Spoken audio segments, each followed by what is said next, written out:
Leo Frank case timeline. 1905. July.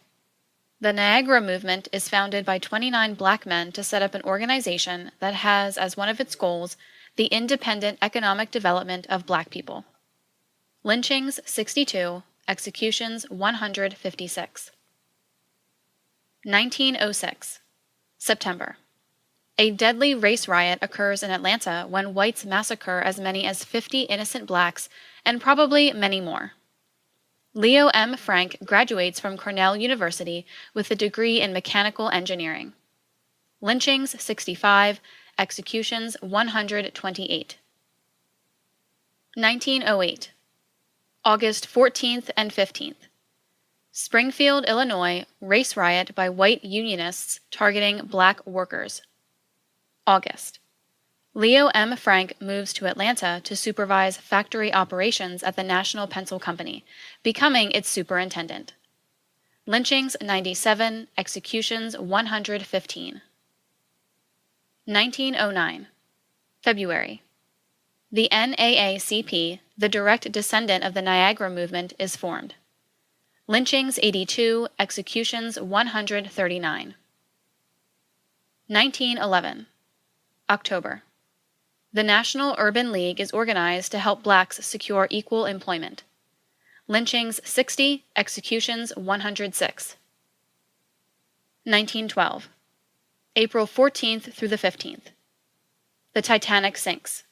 About 1,500 of 2,200 passengers and crew members drown. Mary Phagan is hired at the National Pencil Company. Lynchings 61, executions 161. 1913. February 4th. Rosa Parks, the mother of the Civil Rights Movement, is born in Tuskegee, Alabama. March 10th. Harriet Tubman, former slave, abolitionist, and freedom fighter, dies. April 11th. The Wilson administration, 1913 through 1921, begins government-wide racial segregation of federal workplaces. April 26th. 13-year-old Mary Phagan is murdered at the National Pencil Company, NPC, where she has worked full-time for over a year. April 27th. Mary Phagan's body is discovered by Newt Lee, night watchman of the NPC. Atlanta police arrest Lee. Attorney Luther Z. Rosser is hired by NPC. April 27th. Arthur Mullinax, former streetcar conductor and acquaintance of Mary Phagan's, is arrested on suspicion in the murder of Mary Phagan. April 28th. Pinkerton Detective Agency is hired by Leo M. Frank. April 28th. James Gant, a former shipping clerk at the National Pencil Factory, and Gordon Bailey, a laborer employed at the National Pencil Company, are arrested on suspicion in the murder of Mary Phagan.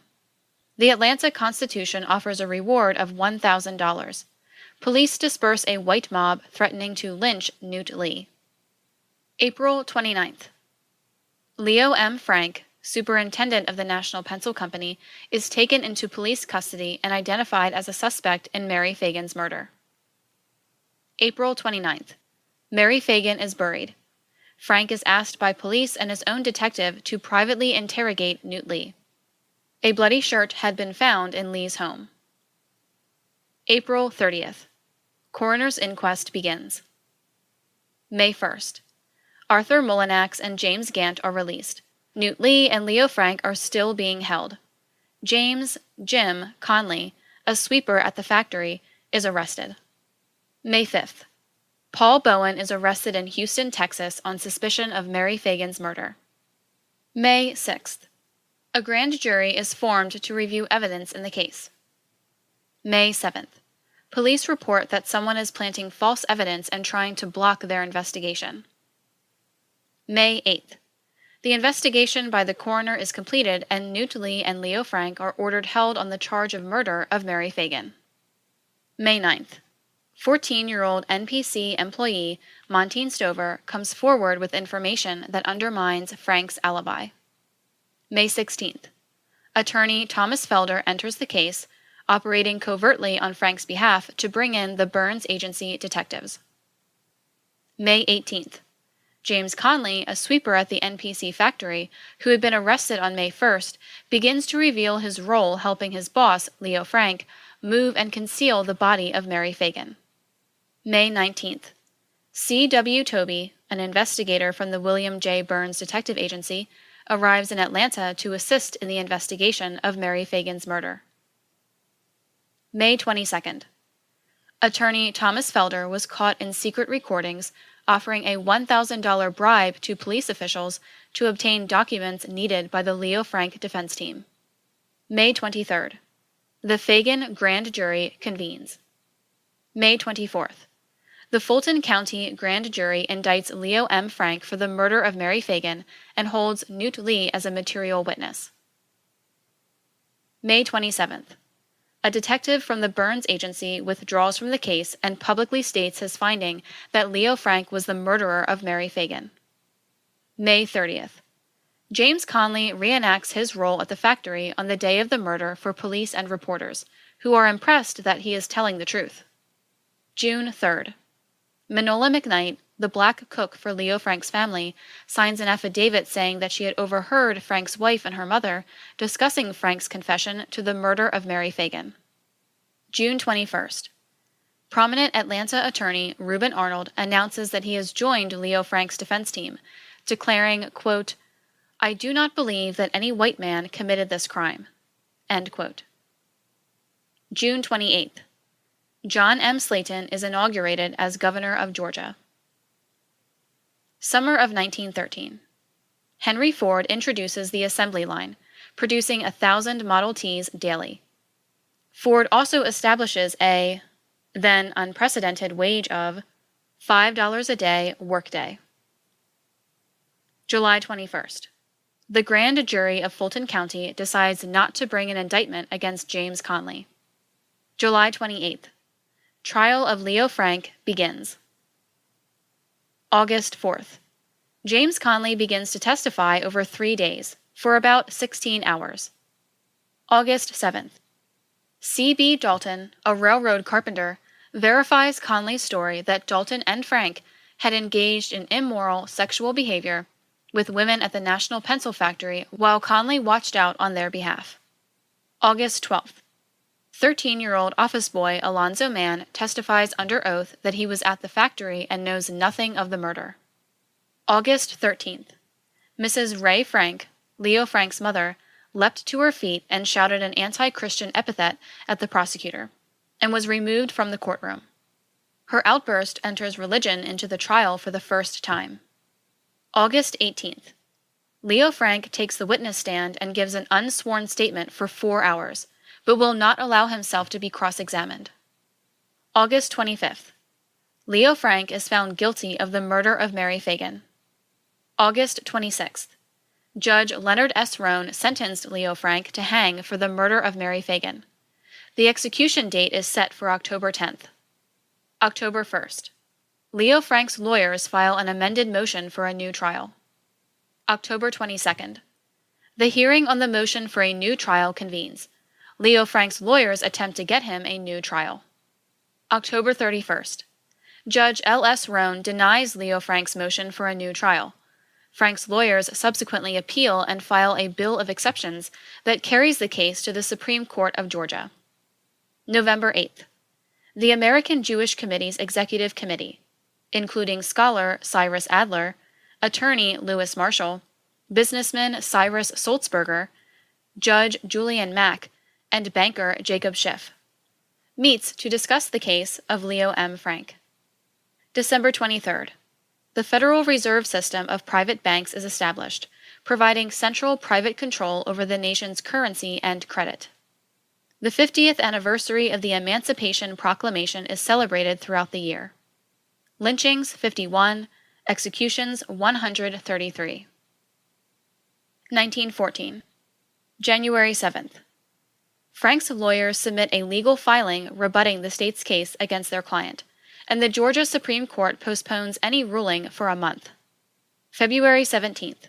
The Georgia Supreme Court denies Leo Frank's motion for a new trial by a 4-2 vote.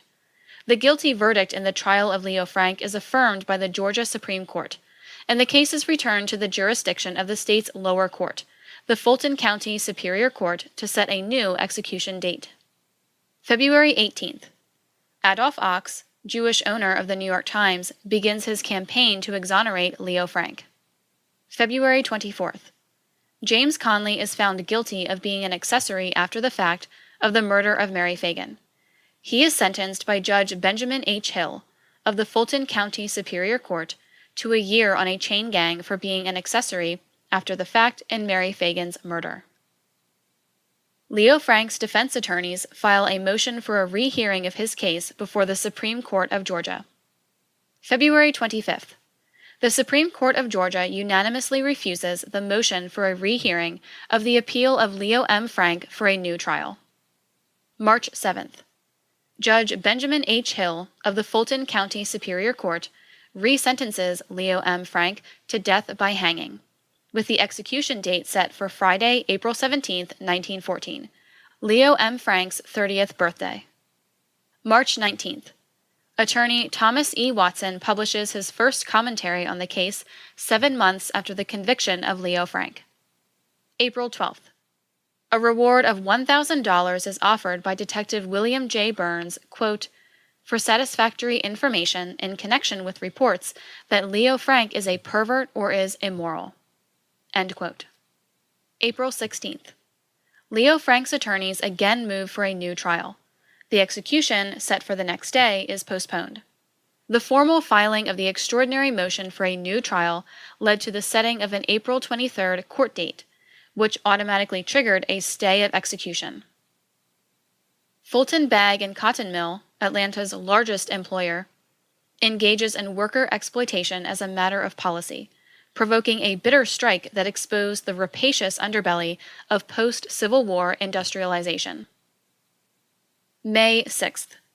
Judge Benjamin Hill of the Fulton County Superior Court overrules and denies the extraordinary motion for a new trial. June 6th. The Fulton County Superior Court denies the motion to set aside the verdict. Leo Frank's attorneys immediately appeal to the Georgia Supreme Court. October 14th. The Georgia Supreme Court unanimously upholds Judge Benjamin Hill's denial of Leo Frank's extraordinary motion request for a new trial. November 14th. The Georgia Supreme Court affirms the trial and judgment in the Leo Frank case. November 18th. The request by Frank's attorneys for a review of the case is rejected by the Georgia Supreme Court. December 7th. The U.S. Supreme Court refuses to review the Leo Frank case. Mid-December. Judge Benjamin Hill denies Leo Frank's application for a writ of error and sets a new execution date of January 22, 1915. December 17th. Leo Frank's Atlanta counsel, acting at the behest of Lewis Marshall, file a petition for a writ of habeas corpus before Judge William T. Newman of the U.S. District Court of the Northern District of Georgia. Judge Newman subsequently denies the petition for a writ of habeas corpus without even hearing from Leo Frank prosecutor Hugh Dorsey. December 21st. Judge Newman rejects Frank's motion seeking certification for an appeal to the U.S. Supreme Court. The United States District Court denies the motion to set aside the guilty verdict. Frank's attorneys appeal to the United States Supreme Court. Frank's execution, set for January 22, 1915, is again delayed. December 28th. Joseph R. Lamar, U.S. Supreme Court Justice, accepts the petition for habeas corpus, a document issued to bring a party before a court or judge to release the party from illegal imprisonment. Lynchings 55, executions 99. 1915. January 20th. Mrs. J. W. Coleman, mother of Mary Phagan, filed a wrongful death suit against the National Pencil Company. She asked for $10,000 for the death of her daughter. The case was settled out of court. February 8th. America's first movie blockbuster, D. W. Griffith's film, The Birth of a Nation, is released. Depicts the Ku Klux Klan in a positive light. April 19th. The U.S. Supreme Court rules against Leo Frank. His execution is set for April 25th. Another appeal by Leo Frank's attorneys is turned down by the U.S. Supreme Court. The United States Supreme Court rejects Leo Frank's last appeal, his case remanded to the Superior Court of Georgia. The U.S. Supreme Court upheld Judge Newman's denial of Frank's petition for relief by a vote of 7-2, and concluded that Frank's constitutional right to due process had not been violated. His execution, already postponed 3 times, would be reset on May 10th by Judge Hill for June 22, 1915. May 7th. The British ship, the Lusitania, is torpedoed by the Germans and sinks in the Atlantic. 1,198 passengers drown, including 114 Americans. May 31st. Georgia Prison Commission hearing begins.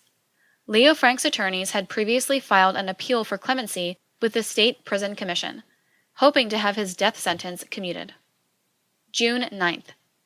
A request for clemency for Leo Frank is rejected by the Georgia Prison Commission. June 21st. In his last week in office, Georgia Governor John Slayton commutes the sentence of Leo Frank from death to life in prison. Frank is transferred from the Fulton County Prison in Atlanta to the Georgia State Penitentiary in Milledgeville. There are demonstrations in the streets of Atlanta, and a mob converges on the governor's residence. June 26th. 7 weeks before the August 17th lynching, a New York Times article identifies Frank's future assassins as the, quote, Knights of Mary Phagan, end quote. July 18th. Prisoner J. William Crean slashes Leo Frank's throat. An inmate who was a doctor saves Frank's life. August 16th. Leo Frank is abducted from prison and taken to Marietta. August 17th.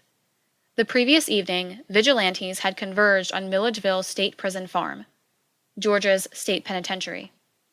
Leo Frank is taken from his bed and driven almost 200 miles to Marietta, Georgia, hometown of the murder victim Mary Phagan. There he is lynched from a tree at Fray's Gin. August 20th. Leo Frank is buried in Brooklyn, New York. November 14th. Booker T. Washington, well-known African-American spokesman, dies. November 17th. Judge W. D. Ellis of the Fulton County Superior Court hears the Pinkerton Detective Agency's lawsuit against the National Pencil Company for non-payment for services rendered. November. William Simmons reinstitutes the Ku Klux Klan in a ceremony atop Stone Mountain. Lynchings 69, executions 131. 1916. March 23rd. Marcus Mosiah Garvey, founder of the Universal Negro Improvement Association, UNIA, arrives in New York and soon builds the largest race uplift movement of its time in America. November 7th. Hugh M. Dorsey is elected governor of Georgia. Lynchings 54, executions 106. 1917. February 16th. In November 1915, Pinkerton's National Detective Agency filed a lawsuit against the National Pencil Company for non-payment for services rendered. The Court of Appeals of Georgia ruled in the detective agency's favor. April 6th. America enters World War I. May 21st. The Great Fire of Atlanta destroys 73 blocks, leaves thousands homeless. Lynchings 38, executions 77. 1918.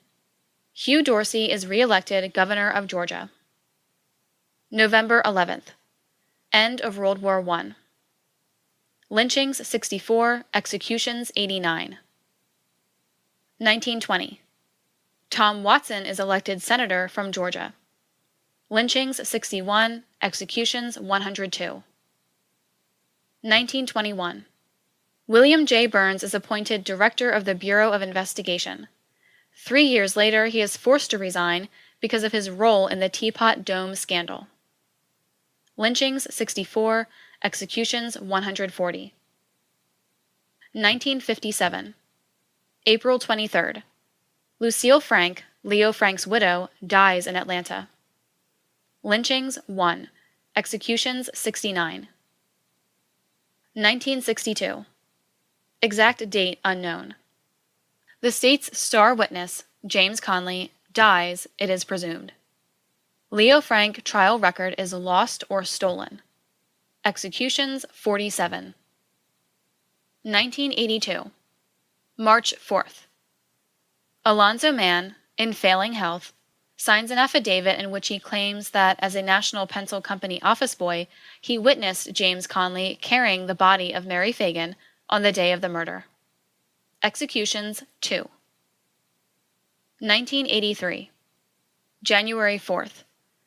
Based largely on Alonzo Mann's testimony, the Anti-Defamation League submits to the Georgia Board of Pardons and Paroles an application for a posthumous pardon exonerating Leo Frank. December 22nd. The Georgia Board of Pardons and Paroles denies the application for a pardon for Leo Frank. The basis for the decision: applicants did not show conclusively the innocence of Leo Frank. Executions 5. 1986. March 11th.